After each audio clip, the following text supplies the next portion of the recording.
Sa savanna ng Tanzania, kapag ang isang mangangasong hadzabe ay nakahanap ng mga bakas ng elepante na mainit pa sa hipo, tumitigil siya.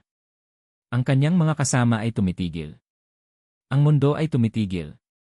Walang salitang binibigkas, mga mata lamang na sumusuyod sa mga puno, mga tainga na sinasala ang bawat tunog ng hangin. Ang isang elepante ay maaaring nasa 50 metro o 500. Maaaring ito ay payapang kumakain o sumusugod sa direksyon ng grupo sa bilis na 40 kilometro bawat oras. Ang pagkakaiba sa pagitan ng kaligtasan at ang madurog ay maaaring isang hininga, isang nabaling sanga, isang segundo ng pag-aalinlangan. Kung ikaw ay mahilig sa mga mailap na hayop at mga totoong dokumentaryo, huwag umalis sa video na ito. Panoorin hanggang sa dulo, mag-subscribe na ngayon sa channel at mag-comment kung saan ka nanonood. Perpekto! Gagawin ko na ngayon ang kumpletong nilalaman kasama ang pagbubukas at ang pagsasara maghintay habang binubuo ko ang salaysay. Nangungunang harapan le higante, paano nakakaligtas le hadzabe le pag-atake ng elepante Kabanata 1, yan teritoryo ng koloso sa savanna ng Tanzania. Kapag ang isang mangangasong hadzabe ay nakahanap ng mga bakas ng elepante na mainit pa sa hipo, tumitigil siya. Ang kanyang mga kasama ay tumitigil. Ang mundo ay tumitigil. Walang salitang binibigkas, mga mata lamang na sumusuyod sa mga puno, mga tainga na sinasala ang bawat tunog ng hangin. Ang isang elepante ay maaaring nasa 50 metro o 500. Maaaring ito ay payapang kumakain o sumusugod sa direksyon ng grupo sa bilis na 40 kilometro bawat oras. Ang pagkakaiba sa pagitan ng kaligtasan at ang madurog ay maaaring isang hininga, isang nabaling sanga, isang segundo ng pag-aalinlangan. Ito ang pang-araw-araw na realidad ng isa sa mga huling tribo ng mga mangangaso mangongolekta sa planeta. Ang mga hadzabe ay naninirahan sa lunas ng lawa ng Eyasi, sa hilaga ng Tanzania, isang rehiyon kung saan ang Great Rift Valley ay nakakatagpo ang mga kapatagan ng Serengeti. Doon, sa ilalim ng anino ng mga dantaong baobab at sa gitna ng mga matinik na palumpong na pumupunit sa balat, humigit kumulang 1,300 tao ang nagpapanatili ng isang paraan ng pamumuhay na nananatiling halos walang pagbabago sa loob ng 80,000 taon. At doon, araw-araw, nakikibahagi sila ng espasyo sa pinakamalaking hayop sa lupa sa planeta. Isaalang-alang ang laki ng kahulugan nito. Ang isang adultong lalaking elepanteng Aprikano ay tumitimbang sa pagitan ng 4,500 hanggang 6,000 kilo. Katumbas ito ng bigat ng 3 puting rinoceros na pinagpatong-patong, o 4 na kotseng pampasahero na siksik sa iisang masa ng mga kalamnan, mga pangil, at potensyal na galit. Kapag nagpasya ang hayop na ito na tumakbo, umaabot ito sa bilis na hanggang 40 kilometro bawat oras, mas mabilis kaysa sa anumang kayang takbuhin ng tao. At kapag nagpasya itong umatake, ang puwersa ng impact ay maihahambing sa isang maliit na truck na nawalan ng kontrol. Ang mga hadzabe ay walang mga baril. Walang mga sasakyan para makatakas. Walang mga bakod para protektahan ang kanilang sarili. Mayroon silang mga busog na gawa sa lokal na kahoy, mga aro na may mga dulo ng bakal na niresiklo mula sa mga pako, at isang lason na kinuha mula sa rosas ng disyerto na, gaano man ito kalakas laban sa mga antelope at babuon, ay wala ni katiting na pagkakataon na mapatumba ang isang elepante. Ang mismong laso na sumusuporta sa kanilang kaligtasan ay walang silbi laban sa higante. Kaya paano sila nakakaligtas? Ang sagot ay nagsisimula sa isang bagay na halos nawala na sa karamihan ng mga modernong tao, ang kakayahang basahin ang mundo ng walang mga salita. Ang isang bihasang mangangasong hadzabe ay kayang tukuyin kung ang isang elepante ay dumaan sa isang partikular na lugar 5 minuto na ang nakalipas o 5 oras na ang nakalipas sa pamamagitan lamang ng pagmamasid sa texture ng tinapakang lupa. Ang lalim ng bakas ay nagpapahiwatig ng bigat ng hayop at sa makatuwid kung ito ay lalaki, babae o guya. Ang direksyon ng mga daliri ay nagpapakita kung saan ito patungo. Ang natitirang kahalumigmigan sa lupa, na iniwan ng bigat na pumiga sa lupa, ay nagsasabi kung gaano nakatagal ang lumipas mula nang dumaan ito. Ang mga sariwang bakas ay naglalabas pa rin ng init na nararamdaman sa paghipo ng mga kamay na kalyado na sa busog. Ngunit ang mga bakas ay simula lamang. Ang mga hadzabe ay nakabuo sa loob ng libu-libong taon ng isang buhay na ensiklopedya ng mga senyales na nauuna sa pakikipagtagpo sa mga elepante.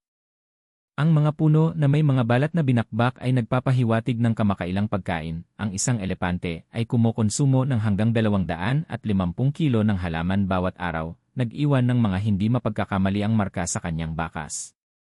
Ang mga nabaling sanga sa mga partikular na taas ay nagpapakita kung ginamit ng hayop ang kanyang nguso o ang kanyang mga pangil para maabot ang mga ito. Ang dumi na basa pa at umuusok ay nangangahulugang naroon lang sila sa malapit. At ang pinakakritikal sa lahat ng mga senyales, ang tunog. Ang mga elepante ay nag-uusap sa pamamagitan ng mga vocalization na may mababang frequency, bahagyang infrasonic, na maaaring maglakbay ng hanggang 10 kilometro sa mainam na kondisyon. Ang mga ito ay malalalim na ugong, mga panginginig na tila nagmumula sa mismong lupa. Ang isang sanay na tainga ay kayang makita ang mga tunog na ito bago pa makita ang hayop, at ang mas mahalaga, kayang bigyang kahulugan ang kahulugan nito. Ang maikli at paulit-ulit na ugong ay nagpapahiwatig ng kalmadong komunikasyon sa pagitan ng mga miyembro ng kawan. Ang malalalim at matagal na ungal ay hudyat ng pagkabalisa. At kapag ang isang babaeng may guya ay naglabas ng partikular na tunog na iyon mula sa lalamunan, alam ng lahat ng Hadzabe, oras na para maglaho. Maglaho. Iyon ang susing salita. Ang mga Hadzabe ay hindi kinakaharap ang mga elepante. Hindi nila sinusubukang takutin sila.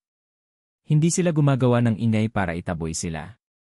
Ginagawa nila ang eksaktong kabaligtaran ng kung ano ang imumungkahi ng modernong instinct sa kaligtasan. Nagiging invisible sila.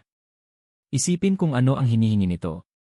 Ang isang grupo ng mga mangangaso ay sumusubaybay sa isang baboy ramo sa savana nang mapagtanto nila, sa pamamagitan ng mga inilarawang senyales, na may mga elepante sa lugar. Ang unang udyok ng sinumang tao ay tumakbo. Ngunit ang pagtakbo ay eksaktong siyang nag-udyok sa pagsugod ng isang elepante. Ang mabilis na paggalaw ay nagpapaaktibo sa mga instinct na predatoryo at depensiba sa hayop. Ang isang taong tumatakbo sa bilis na 12 kilometro bawat oras, karaniwang bilis ng isang adultong tumatakas, ay maaabutan ng isang elepante sa loob ng ilang segundo. Walang punong sapat ang taas para akyatin sa tamang oras. Walang palumpong na sapat ang kapal para pagtaguan. Kaya ang mga Hadzabe ay gumagawa ng isang bagay na labag sa instinct. Tumitigil sila. Dahan-dahan silang yumuyuko. At naghihintay sila. Ang isang elepante ay kilalang may mahinang paningin. Ang kanyang maliliit na mata, na nakaposisyon sa gilid ng napakalaking ulo, ay kayang makakilala ng mga hugis na gumagalaw, ngunit nahihirapan sa mga bagay na hindi gumagalaw. Ang pambawing ebolusyonaryo ay dumating sa anyo ng isang pambihirang pang-amoy. Ang mga elepante ay kayang makatuklas ng tubig sa layo na ilang kilometro at makilala ang ibang mga hayop sa pamamagitan ng amoy bago pa man sila makita. Ngunit ang pang-amoy ay nakadepende sa hangin. At ang mga Hadzabe ay marunong bumasa ng hangin gaya ng ilang mga tao sa daigdig. Bago ang anumang pangangaso, bago ang anumang paggalaw sa savana, sinusuri ng isang Hadzabe ang direksyon ng hangin. Ginagawa ito sa mga simpleng paraan, pagmamasid sa galaw ng alikabok, pakiramdam ng hangin sa basang balat ng mukha, o simpleng pagtataas ng isang dakot ng tuyong lupa at pagpapahulog nito. Ang hangin ay nagdadala ng amoy ng tao. Kung ang hangin ay umiihip patungo sa elepante, ang tao ay matutuklasan. Kung ito ay umiihip mula sa elepante patungo sa tao, may pagkakataon na hindi mapansin. Ang patuloy na pagbabasang ito sa kapaligiran ay lumilikha ng isang tahimik na sayaw sa pagitan ng mga mandaragit at mga biktima na nauulit na sa loob ng libu-libong taon. Ang mga Hadzabe ay kumikilos sa tanawin na parang mga multo, laging mulat sa kanilang posisyon kaugnay ng hangin, laging nakikinig sa mga tunog na nagmumula sa mga halaman, laging handang tumigil sa kinatatayuan sa unang senyales ng panganib. Ngunit ano ang mangyayari kapag nabigo ang pag-iwas? May mga pagkakataon na, sa kabila ng lahat ng naipong kaalaman, isang hindi maiiwasang pagkikita ang nangyayari. Isang elepante ang lumilitaw mula sa likod ng isang kumpol ng mga palumpong. Isang kawan ang tumatawid sa eksaktong landas na balak-baybay ng mga mangangaso. Isang babaeng may guya ang nakapansin sa presensya ng tao at nagpasya na ang pinakamahusay na depensa ay ang pag-atake. Sa mga oras na ito, ang mga Hadzabe ay gumagamit ng mga teknik na tila nagpapakamatay sa mata ng sinumang panlabas na tagamasid. Ang unang teknik ay ang ganap na kawalan ng galaw. Hindi ang nerbiyosong kawalan ng galaw ng isang taong sumusubukang magtago, kundi ang kabuang kawalan ng galaw ng isang taong nakikibahagi sa tanawin. Kontroladong paghinga. Relax na mga kalamnan. Mga matang bahagyang nakapikit upang maiwasan ang kislap na maaaring kumuha ng atensyon. Ang isang mga ngasong hadzabe ay maaaring manatili sa posisyong ito sa loob ng 20, 30, 40 minuto habang ang isang elepante ay dumadaan sa layo na ilang metro lamang. Ang amoy ng tao ay kalaunang nawawala kung walang galaw na magpapagalaw dito sa hangin. Ang tunog ng tao ay naglalaho kung walang hinihingal na paghinga o mabilis na tibok ng puso na naipapasa sa lupa dahil ang mga elepante ay kayang makaramdam ng mga panginginig sa lupa sa pamamagitan ng mga espesyal na reseptor sa kanilang mga paa. Ang ikalawang teknik ay ginagamit kapag ang kawalan ng galaw ay hindi posible, kapag natuklasan na ng elepante ang presensya ng tao at lumalapit na para mag-imbestiga o umatake. Sa kasong ito, ang mga hadzabe ay naghahanap ng mga natural na balakid. Hindi mga puno para akyatin, dahil ang karamihan sa mga puno sa rehiyon ay hindi kakayanin ang bigat ng isang adultong mabilis na umaakyat, at ang isang elepante ay kayang itumba ang isang katamtamang laki ng puno sa isang tulak lamang. Ang hinahanap nila ay mga pormasyon ng bato, higanting mga bahay-anay, o ang tinatawag ng mga lokal na mga ngaso na mga ugat kalasad. Ang mga aerial roots ng ilang mga puno sa rehiyon na bumubuo ng mga siksik na magkakaugnay na istruktura na sapat na matibay upang harangan ang daanan ng isang hayop na may 6 na tonelada. Ang mga bahay-anay sa rehiyon ng lawa ng Iyasi ay maaaring umabot sa taas na 3 hanggang 4 na metro at lapad na 2 metro sa base. Ang mga ito ay hindi kapanipaniwalang matitigas na istruktura na itinayo sa loob ng mga dekada ng milyon-milyong insekto, at kumakatawan sa isa sa ilang natural na balakid na hindi basta-basta madadaanan ng isang elepante.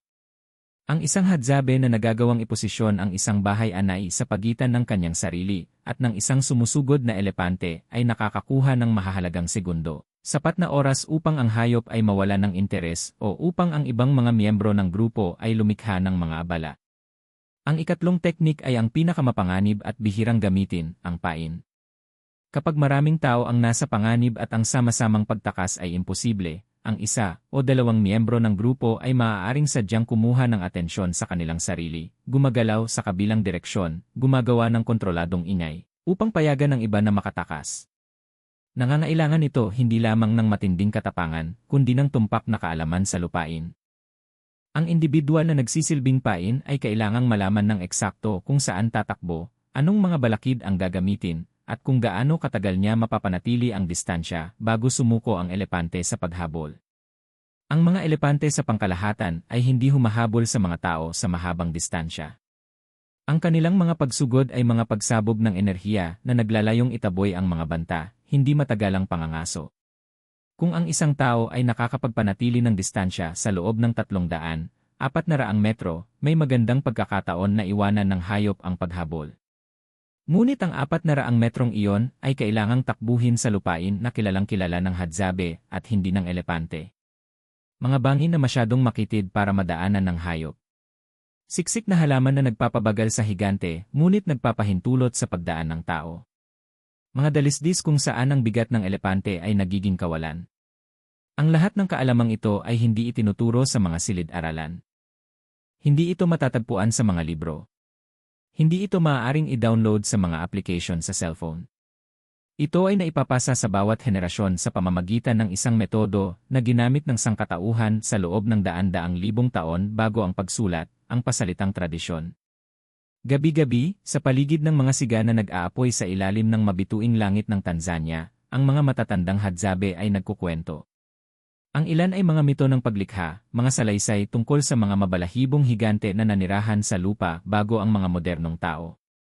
Ang iba naman ay mga praktikal na aral na nakatago bilang libangan, mga kwento tungkol sa mga mangangaso na gumawa ng mga nakamamatay na pagkakamali, tungkol sa mga pakikipagtagpo sa mga elepante na nagtapos sa trahedya o sa mahimalang pagkakaligtas. Ang mga batang hadzabe ay nagsisimulang sumama sa mga pangangaso sa edad na 3.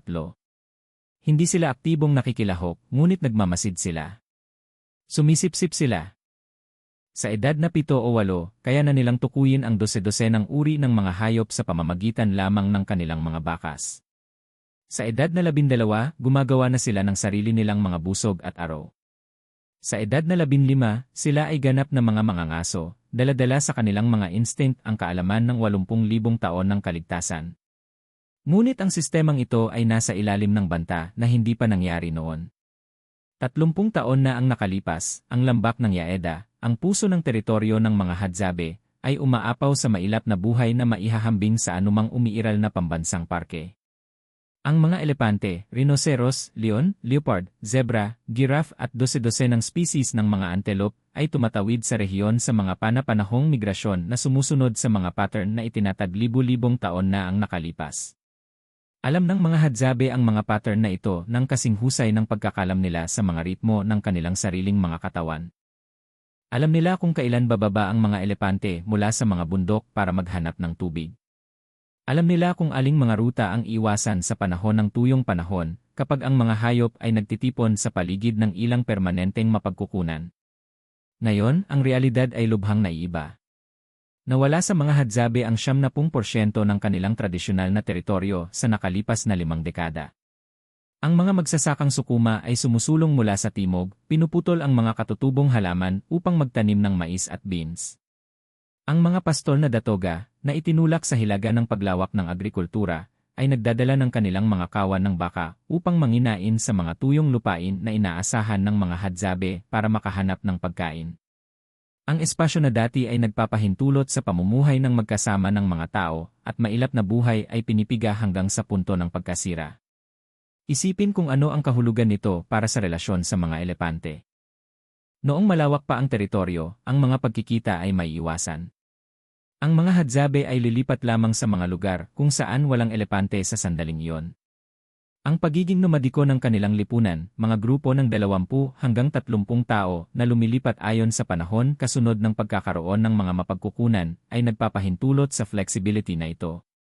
Kung ang mga elepante ay sumasakop sa isang partikular na rehiyon sa panahon ng tag-ulan, ang mga Hadzabe ay pupunta sa ibang lugar.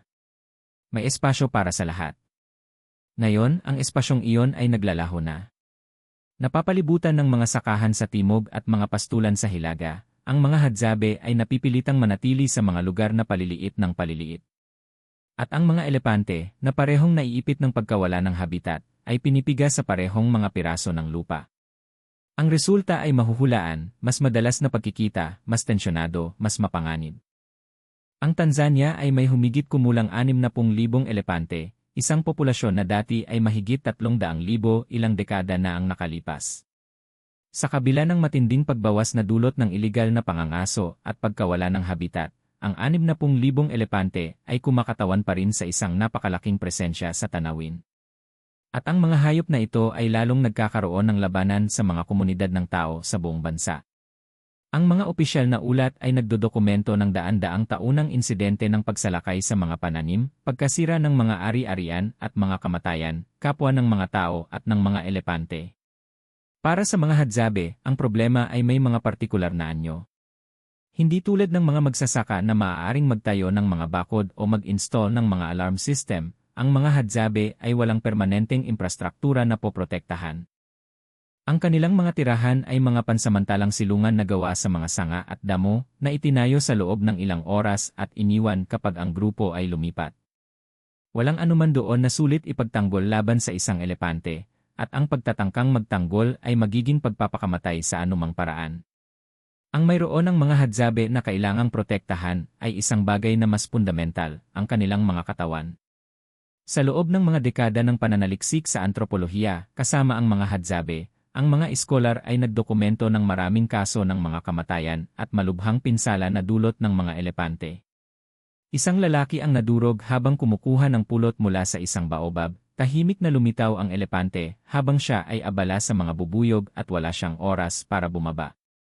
Isang babae ang natapakan ng siya ay nagulat habang naghuhukay ng mga lamang ugat sa makapal na halaman.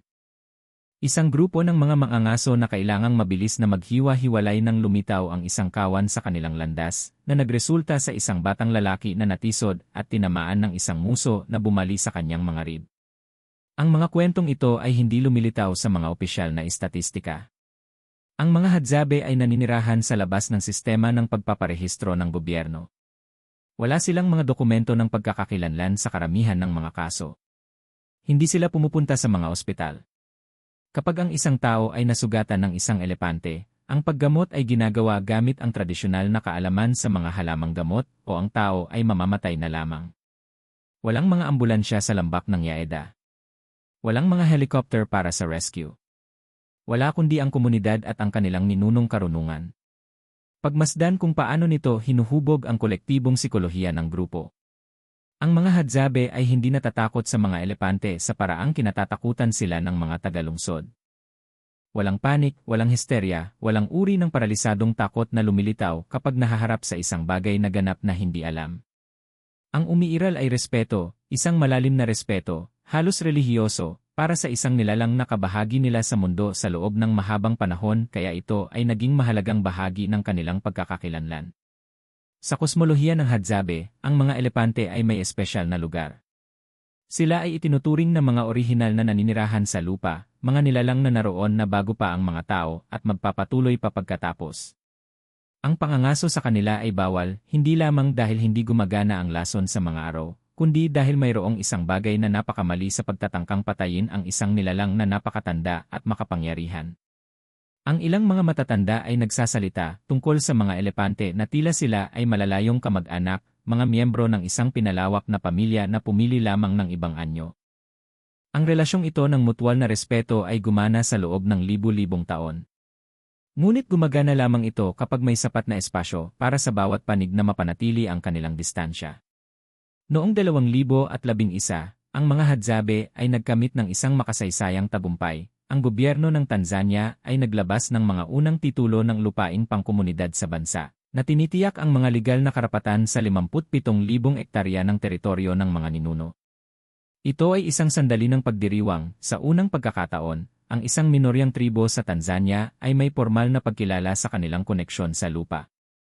Simula noon, ang mga karagdagang titulo ay ipinagkaloob na umaabot sa kabuuang mahigit 200,000 ektarya sa ilalim ng proteksyon ng komunidad.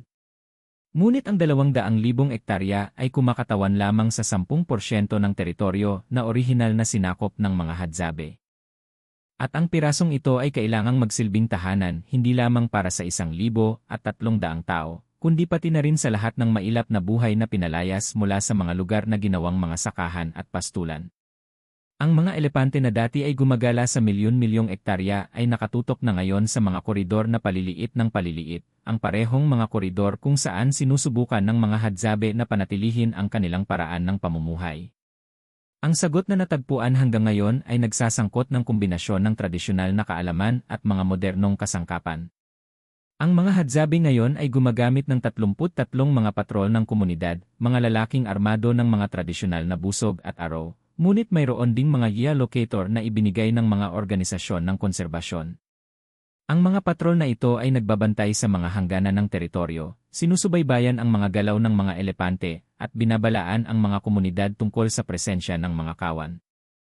Kapag ang mga elepante ay lumalapit sa mga tinitirhang lugar, ang impormasyon ay mabilis na kumakalat, na nagpapahintulot sa mga pamilya na lumipat sa mas ligtas na mga lugar. Gumagana ang sistema hanggang sa isang punto. Ngunit nakadepende ito sa isang bagay na kahit ang lahat ng teknolohiya sa mundo ay hindi kayang palitan, ang malalim na kaalaman sa lupain na tanging mga henerasyon ng pamumuhay ang makakapagbigay. Ang isang yiya ay maaaring magpakita kung nasaan ang isang elepante sa sandaling ito.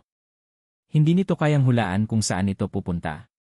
Hindi nito kayang tukuyin ang mga banayad na senyales na nagpapahiwatig kung ang hayop ay kalmado o balisa, kung ito ay dumadaan lamang o balak manatili sa lugar.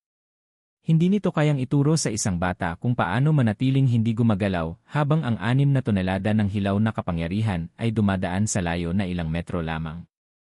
At dito lumilitaw ang pinakamalalim na banta. Sa humigit kumulang 1,300 Hadzabe na buhay ngayon, mga 300 na lamang ang naninirahan ng eksklusibo bilang mga mangangaso mangungolekta. Ang iba ay bahagyang naisama na sa mga kalapit na nayon, dinadagdagan ang kanilang tradisyonal na dieta ng mga pagkain binili sa mga merkado, nagsusuot ng mga damit na ipinagpalit sa mga turista, gumagamit ng mga cellphone para makipag-usap sa labas ng mundo. Ang ilang mga kabataan ay nag-aral sa mga paaralan, natuto ng Swahili, at ngayon ay naglalayag sa pagitan ng dalawang radikal na magkaibang mundo. Ang transisyong ito ay hindi naman kinakailangang negatibo. Ang edukasyon ay nagbubukas ng mga pinto. Ang teknolohiya ay maaaring makapagligtas ng buhay. Ang integrasyong pang-ekonomiya ay nag-aalok ng mga alternatibo kapag ang tradisyonal na pangangaso ay nabigo. Ngunit ang bawat hakbang patungo sa modernong mundo ay isang hakbang palayo sa kaalaman na nagpanatili sa mga hadzabe na buhay sa loob ng 80 milenyo. Ang isang kabataan na lumalaki sa isang nayon na nag-aaral sa paaralan sa araw ay hindi gumugugol ng parehong oras sa sabana gaya ng kanyang lolo. Hindi niya nabubuo ang parehong sensory acuity. Hindi niya nasisipsip ang parehong mga kwento sa paligid ng siga. At kapag dumating ang sandali na harapin ang isang elepante, kung darating ang sandaling iyon, maaaring wala sa kanya ang mga instinct na kinakailangan upang makaligtas. Ang problema ay hindi lamang praktikal. Ito ay existential. Tinutukoy ng mga hadzabe ang kanilang pagkakakilanlan sa pamamagitan ng paraan ng pamumuhay bilang mga ngaso mangungolekta. Ang wikang hadza, isang wika ng mga klik na natatangi sa mundo, na walang kilalang kaugnayan sa anumang iba pang umiiral na wika, ay likas na nakaugnay sa pagkakakilanlang ito. Ang mga kwento, ang mga ritual, ang mga halaga ng pagbabahagi, at pagkakapantay-pantay na nagpapakilala sa lipunang hadzabe ay may saysay lamang sa konteksto ng isang buhay na namuhay sa malalim na koneksyon sa kalikasan. Kung mawawala sa mga hadzabe ang kakayahang makaligtas sa gitna ng mga elepante, mas marami pa silang mawawala kaysa sa isang partikular na kasanayan. Mawawala sa kanila ang dahilan ng pagiging hadzabe. Ang ilang mga internasyonal na organisasyon ay nagtatrabaho upang mapanatili ang kaalamang ito. Ang mga antropologo ay nagdodokumento ng mga teknik sa pangangaso at kaligtasan. Ang mga linguist ay itinatala ang wikang hadza bago pa man maglaho ang mga katutubong nagsasalita nito. Ang mga conservationist ay sinusubukang tiyakin na ang mga koridor ng mailap na buhay ay mananatiling bukas, na nagpapahintulot sa mga elepante at mga tao na ipagpatuloy ang kanilang milenyal na sayaw. Ngunit sa huli, ang kaligtasan ng mga hadzabe ay nakadepende sa isang bagay na walang panlabas na organisasyon ang makakapagbigay, ang kagustuhang magpatuloy sa pamumuhay gaya ng dati nilang pamumuhay. At ang kagustuhang ito ay sinusubok araw-araw. Tuwing umaga, kapag ang mga mangangasong hadzabe ay umaalis sa kanilang mga pansamantalang kampo at tumutungo sa sabana na may mga busog sa kanilang mga balikat, gumagawa sila ng isang pagpili. Ang pagpili na manatiling tapat sa isang paraan ng pamumuhay na tinalikuran na ng rest of the world. Ang pagpili na harapin ang mga panganib na hindi man lamang kayang isipin ng karamihan sa mga tao. Ang pagpili na magtiwala sa mga kaalaman na umiiral lamang sa memorya ng ilang mga matatanda. At sa bawat pagkakataon na makatagpo sila ng mga bakas ng elepante na mainit pa sa hipo, tumitigil sila. Ang kanilang mga kasama ay tumitigil. Ang mundo ay tumitigil. At sa ganap na katahimikang iyon, 80,000 taon ng karunungan ang bumubulong ng mga tagubilin na walang libro ang makapagtuturo. Ang mga hadzabe ay hindi nag-iwan ng mga bakas. Hindi sila nagtatayo ng mga permanenteng bahay. Hindi sila nag-ipon ng mga pag-aari. Sa loob ng 80,000 taon ng pag-iral, ang kanilang impact sa lupa ay mas maliit kaysa sa isang modernong sakahan sa loob ng isang dekada. At marahil ay iyon mismo ang dahilan kung bakit narito pa rin sila. Dahil natutunan nila na ang mamuhay ng magkasama ay nangangahulugan ng hindi pagtatangkang mangibabaw. Kapag ang isang elepante ay dumaan sa kampo ng hadza sa gabi, walang sinumang sumisigaw. Walang tumatakbo. Ang mga bata ay nananatiling tahimik sa mga bisig ng kanilang mga ina. Ang mga mangangaso ay nagmamasid. At kapag ang higante ay nagpatuloy sa kanyang landas, ang buhay ay nagpapatuloy na tila walang nangyari. Dahil para sa mga hadzabe, walang nangyari. Dalawang naninirahan lamang sa parehong lupa, sumusunod sa kanilang mga landas sa ilalim ng parehong mga bituin. Mayroong aral dito para sa isang mundo na nawala ng 70% ng mga elepanteng Aprikano sa loob ng isang siglo. Isang aral tungkol sa pagpapakumbaba, tungkol sa mga limitasyon, tungkol sa pagkakaiba sa pagitan ng paninirahan sa isang lugar at ang pananakop dito. Ang mga hadzabe ay nakakaligtas sa mga elepante hindi dahil sila ay mas malakas o mas matalino. Nakakaligtas sila dahil naintindihan nila ang isang bagay na nakalimutan na ng karamihan sa atin, hindi lahat ay kailangang talunin. Gagawa na ako ngayon ng Keys to File kasama ang kumpletong nilalaman. Nakilala ang kakulangan ng mga karakter at binalak ang estratehikong pagpapalawak. Nakilala ang kakulangan ng mga karakter at binalak ang estratehikong pagpapalawak.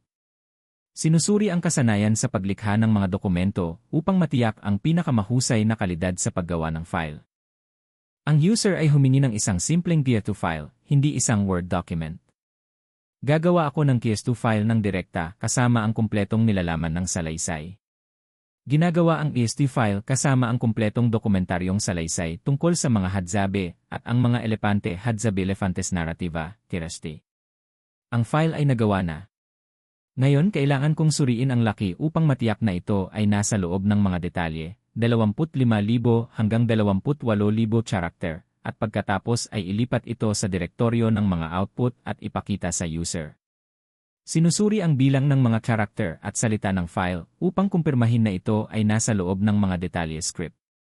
Ang file ay may 22,973 character at 3,417 salita.